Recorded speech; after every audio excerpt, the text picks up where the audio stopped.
How many hours of darkness must a soul harden before the light feels like a betrayal?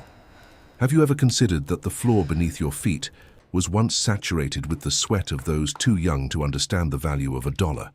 What if the very fabric of your clothes carries the microscopic resonance of a cough suppressed in the damp air of 1830? Could you survive a day where your only worth was measured by the nimbleness of your fingers and your proximity to a moving gear? Is progress a climb toward the heavens or a descent into a well-oiled machine that never sleeps?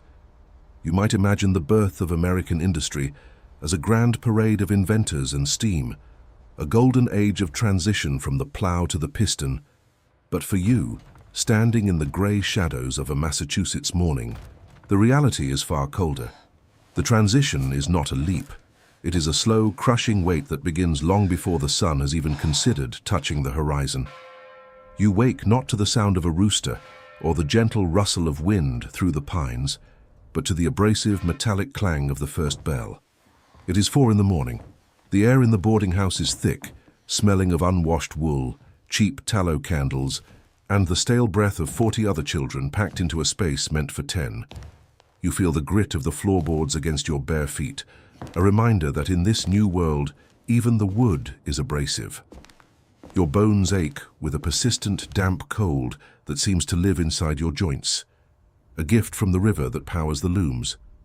You move in a trance, part of a silent procession of shadows drifting toward the monolithic brick structures that loom over the town like silent red gods. As you walk, the silence of the rural past is still there, lingering in the distance where the forests used to be, but it is being eaten. Every step closer to the factory gate increases the vibration in the earth. It is a low-frequency hum that settles in your teeth. You enter the gates, and the world of nature vanishes. Here, the atmosphere is defined by the smell of whale oil and the suffocating heat of friction. You are no longer a child of the fields. You are a component. You are an extension of the belt, a fleshy gear designed to repair what the iron breaks. The transition is violent. One moment you are breathing the crisp night air, and the next you are submerged in a roar so absolute it erases your ability to think. The noise is not just a sound. It is a physical force that hits your chest, vibrating your internal organs until your very heartbeat tries to synchronize with the rhythm of the central shaft. You see the spindles beginning to whirl, thousands of them, a forest of white thread spinning at speeds that turn the world into a blur. Your job is simple yet terrifying. You must reach into the moving mouth of the machine to catch the broken threads. You must be faster than the iron. If you hesitate, the machine does not care. It does not have nerves or a conscience. It only has momentum. You feel the spray of oil on your skin, warm and slick, mixing with the dust that already coats your lungs. The autonomy of your own body is the first thing you surrender. Your hands move because the machine demands it. Your eyes watch because the machine requires it. And your lungs labor because the machine provides no clean air. The architecture around you is designed for efficiency, not breath. The windows are nailed shut to keep the humidity high, ensuring the cotton threads do not snap, even if it means you must inhale the floating fibers until your throat feels like it is lined with glass. You look at the clock, but time has changed its nature. It is no longer measured by the position of the sun or the hunger in your stomach, but by the relentless output of the yardage. You are trapped in the iron dawn, a prisoner of a morning that never truly ends because the work creates its own artificial, grueling day. You watch the older overseers pacing the aisles, their shadows long and jagged against the brick walls, reminders that any lapse in your forced mechanical dance will be met with a sharp word or a heavy hand. The sensory overload is total. The smell of scorched metal, the taste of lint, the sight of endless repetitive motion, and the feeling of a world that has traded its soul for the speed of production. It is a structural trap, a physical manifestation of a new era where the human element is the most fragile and replaceable part of the assembly.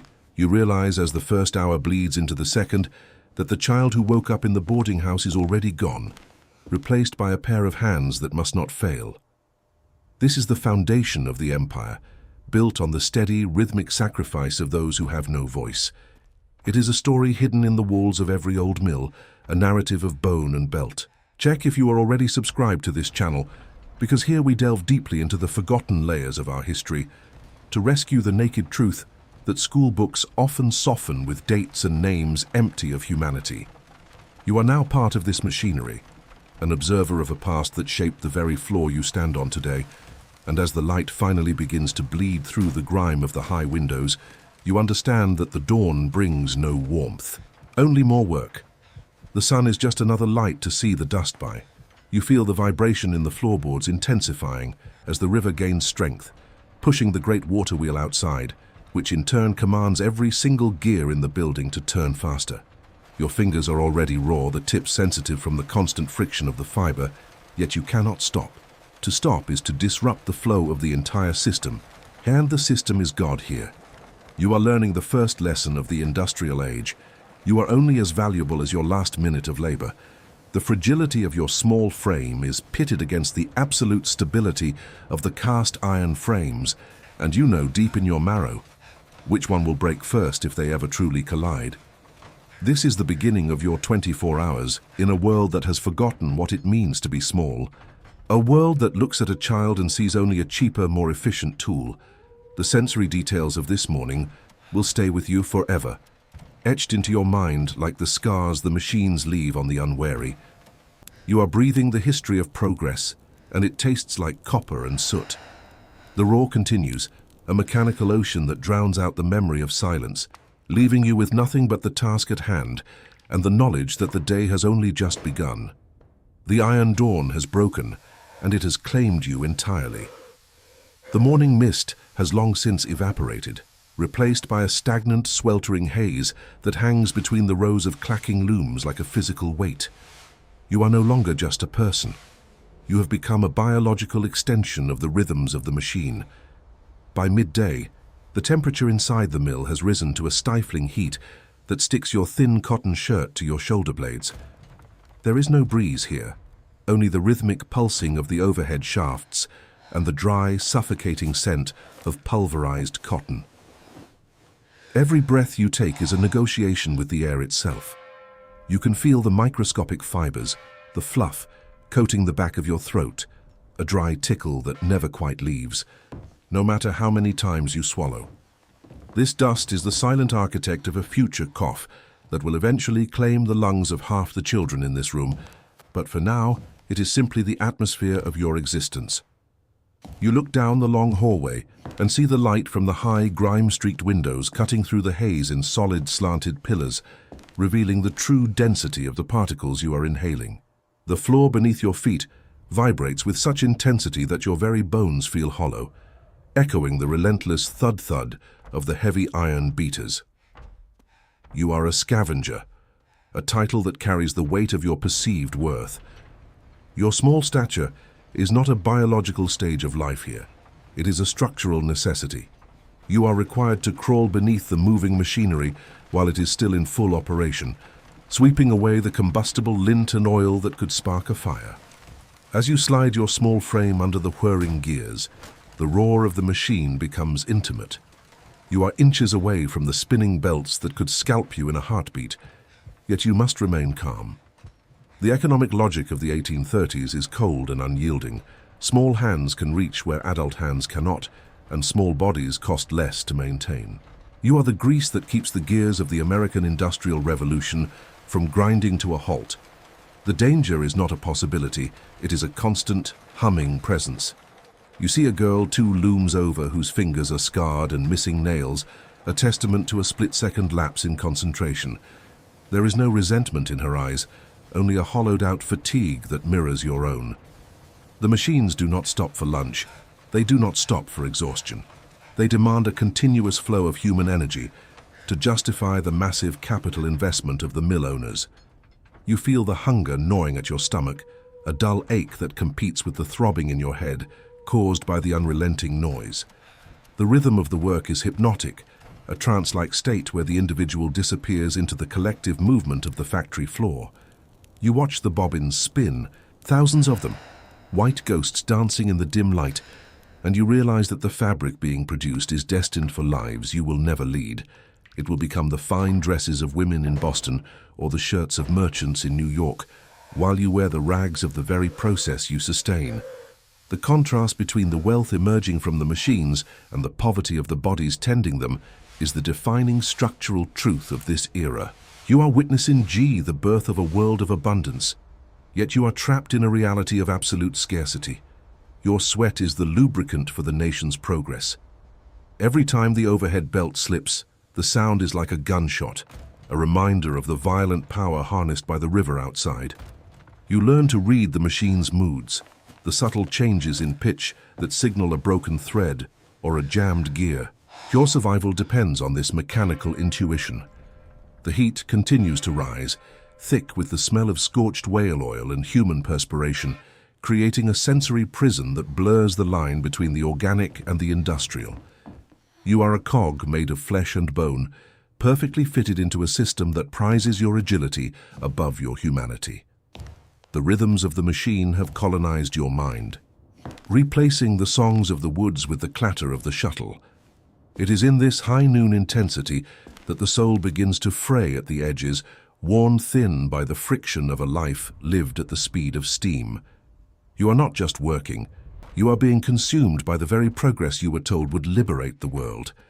As you pull another handful of lint from the dark recesses of the iron frame, you feel a sudden, sharp pang of isolation amidst the crowd of hundreds. We are all moving, but we are all alone in our labor. This realization is a heavy burden, one that makes the heat feel even more oppressive as the afternoon stretch begins. It is a moment of profound, quiet desperation hidden in the loudest room on earth. If you've watched this far, it's because you liked this case. Leave a comment saying, "I've watched this far," so I can get to know you and know who really likes the stories here on the channel. This simple act of connection is the only thing the machine cannot manufacture. You return your focus to the threads, your eyes burning from the dust and the strain of tracking the high-speed motion. The wall clock, if there even is one, is a cruel master, its hands moving with a glacial pace that mocks your frantic activity. You begin to understand why the owners prefer children. You are more malleable, less likely to strike, and your small hands are the only tools precise enough to manage the intricate dance of the cotton. This is the structural reality of the 1830s, a society built on the backs of those who are too small to fight back, a world where the economy is a predator and the children are its primary fuel. The heat is a blanket, the noise is a wall, and the dust is a slow-acting poison, yet you continue to move because the alternative is a hunger even more terrifying than the machine. The rhythms of the machine are now the rhythms of your life, a relentless, unceasing beat that will echo in your ears long after the day is done. You are the hidden engine of history, the silent witness to the cost of every yard of cloth that leaves this mill, a small figure lost in the shadow of a giant that never grows tired. The afternoon sun begins to shift, casting longer, more distorted shadows across the floor, but the pace never falters. The gears keep turning, and you keep reaching, a dance of survival in the heart of the Iron Age. Every breath is a victory, every minute a marathon, as you navigate the treacherous landscape of the industrial midday, where the line between boy and machine is thinner than a single strand of cotton thread. You are part of the pulse of a nation, but the pulse is fast, feverish, and dangerously close to breaking under the strain of your own ambition. You wait for the next bell not for freedom, but simply for a change in the type of exhaustion you must harden. The rhythms of the machine are absolute, and you are their most loyal, if involuntary, servant. The afternoon sun begins to tilt, casting long, distorted bars of amber light across the factory floor. But for you, the fragile equilibrium is teetering toward a slow, agonizing collapse. The adrenaline of the morning has long since evaporated, leaving behind a residue of pure, crystalline exhaustion that settles into your marrow like lead. Your movements, once frantic and alert, have transitioned into a mechanical sludge of muscle memory. This is the hour of the greatest danger, where the structural integrity of your body starts to fail under the relentless demand of the iron. You look at your hands, stained with a mixture of dark machine oil and the pale dust of the cotton, and you notice how they have begun to change. The repetitive motion of reaching, twisting, and pulling has started to sculpt your very bones into the shape of the machine's requirements. Your shoulders are permanently slumped forward, your spine curving into a premature arch. a physical manifestation of the burden you carry for a nation's progress. This is not just fatigue, it is a structural redesign of the human form to fit an industrial mold. You are witnessing the biological cost of the Gilded Age's precursor, where the wealth produced by your small, trembling fingers is inversely proportional to the nourishment provided to your stomach. The contrast is staggering. Around you, miles of high-grade textile are being wound onto bobbins, a sea of white gold that will found the mansions on the hills of Lowell or the sprawling estates of Rhode Island. Yet your own reality is a chipped bowl of watery porridge and a crust of hard bread. The scarcity you consume is the very fuel that powers the abundance you create. It is a parasitic cycle, a delicate balance where the system provides just enough life to keep the labor flowing, but never enough to allow for a surplus of strength. You feel the heat of the friction from the spindles radiating against your shins, a constant reminder of the energy being spent. Every minute, the machines demand more. Their belts whining as the water wheel outside fights the thickening shadows of the late afternoon. The air has become a soup of lint and sweat, so thick you can almost chew it. You watch a younger boy, perhaps no more than 7, leaning his forehead against the cold cast-iron frame of a loom just to steal a second of stillness. His legs are bowed, a common deformity in the mills, where the lack of vitamin D and the constant standing warp the growing bones of the children into parentheses of pain. This is the fragile equilibrium, a world held together by the endurance of the most vulnerable. If you fail, the loom stops. If the boom stops, the profit vanishes. Therefore, you are not allowed to fail. The overseer's shadow passes over you, a dark spectre that ensures the rhythm never falters. You realize that your value is strictly functional. You are a living tool, an organic part that is expected to wear out and be replaced. The psychological weight of this realization is as heavy as the machinery itself.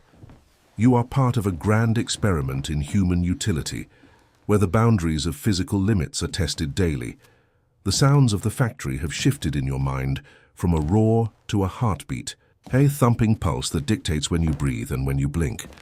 Your eyes are bloodshot from the constant strain of watching for broken threads in the dimming light, and every blink feels like sandpaper rubbing against your corneas. Yet amidst this mechanical brutality, there is a strange haunting beauty in the way the light catches the floating fibers, turning the air into a shimmering veil of silver. It is a cruel irony that such a beautiful sight is the very thing that is slowly sealing your lungs. You find yourself counting the rotations of a single wheel, a desperate attempt to anchor your mind to something other than the pain in your lower back. The balance between your will to continue and your body's desire to collapse is thinning to the width of a single thread. You are standing on the edge of a precipice, held up only by the structural necessity of the next hour's quota. The disconnect between the world outside, where the birds are beginning their evening songs in the surviving trees, and this inner world of grease and gravity is absolute. Here, there is no nature, only the artificial environment of the capitalist machine. You are the silent witness to a trade that was never fair, your childhood for a cog's efficiency, your health for a shareholder's dividend. As the fatigue deepens, your movements become even more rhythmic, a survival mechanism that conserves the last drops of your energy. You have become a ghost in the machine, a flickering presence that exists only to serve the iron. This is the moment where the true nature of the industrial era reveals itself, not as a triumph of ingenuity, but as a masterpiece of extraction. It extracts the light from your eyes, the strength from your bones, and the time from your life, leaving behind a hollowed-out version of a human being. Enjoy this video now, so that this story of sacrifice and resistance is not lost in the noise of the present, ensuring that the memory of these little workers remains alive as a reminder of the real price of our modern progress. The light continues to fail, the golden hues turning to a somber, bruised purple as the sun dips below the horizon. The interior of the mill grows darker, the oil lamps being lit one by one, casting long, dancing shadows that make the machines look like prehistoric beasts awakening for a night hunt. The equilibrium shifts again. The day shift is nearing its end, but the toll it has taken is permanent. You can feel the permanent ache in your wrists, the beginning of a lifetime of repetitive strain that will define your physical existence long after you leave these walls. The wealth you have produced today is locked away in crates, ready to be shipped across the globe, while the scarcity you feel is a cold void in your chest. The balance is rigged, the structure is oppressive, and the fragility is yours alone. You take a deep breath, tasting the metallic tang of the lamps and the sour smell of your own exhaustion, and you prepare for the final stretch. The machines do not care about the setting sun. They only care about the power of the water and the tension of the thread. You are the bridge between the two, a fragile human bridge that must hold until the final bell releases you into the night. The fragile equilibrium is the story of the 1830s, a decade where the future was forged in the fires of the present, using the bodies of children as the primary fuel for a fire that would never be extinguished. You stand your ground, your feet numb against the vibrating floor, waiting for the signal that the day's sacrifice is complete. Every muscle is a scream, every thought a prayer for stillness, as the great iron heart of the mill continues to beat, indifferent to your suffering and blind to your soul. The final vibration of the floorboards slowly dies away as the great water wheel is decoupled from the main shaft, leaving a silence so heavy it feels like a physical weight on your eardrums. The echo of the last whistle still hangs in the soot-stained rafters, a piercing scream that signals not the beginning of rest, but the conclusion of a temporary servitude. You stand frozen for a moment, your hands still twitching in the rhythmic ghost movements of the loom before the tide of tired bodies begins to pull you toward the exit. Stepping out of the mill, the night air of 1830s Massachusetts hits your skin like a blade. It is crisp, smelling of pine and damp earth, but your lungs are so saturated with cotton fluff and whale oil that the freshness feels alien, almost painful. You join the procession of shadows drifting toward the boarding houses, a river of weary flesh returning to the tenements. Your legs feel like hollow glass, fragile and prone to shattering with every uneven step on the cobblestones. The darkness is total, save for the flickering lanterns of the overseers and the distant cold stars that seem to mock the suffocating heat you've hardened for 14 hours. As you walk, you look back at the monolithic brick structure of the mill. It sits there, a dark, silent altar to a new kind of god, its chimneys still breathing thin ribbons of smoke into the moonlight. You realize then that the factory never truly sleeps, it only waits. The return to the tenement is a descent into a different kind of density. The rooms are crowded, the air thick with the smell of cabbage, cheap tobacco, and the unwashed dampness of working-class survival. You lie down on a straw pallet that feels as hard as the factory floor, yet your mind is too electrified by the lingering roar of the machines to find immediate peace. This is the moment of philosophical elevation, where the concrete reality of your blistered hands meets the abstract cost of civilization. What was truly traded for this progress? The world sees the rise of the American middle class, the birth of consumer choice, and the breathtaking speed of the locomotive, but it does not see the theft of your childhood. The structural foundation of the modern world was laid in these very moments of exhaustion. The precision of your digital age, the reliability of your global supply chains, and the very concept of scheduled time were all forged in the furnace of this child labor. You are the invisible ancestor of every convenience the future will take for granted.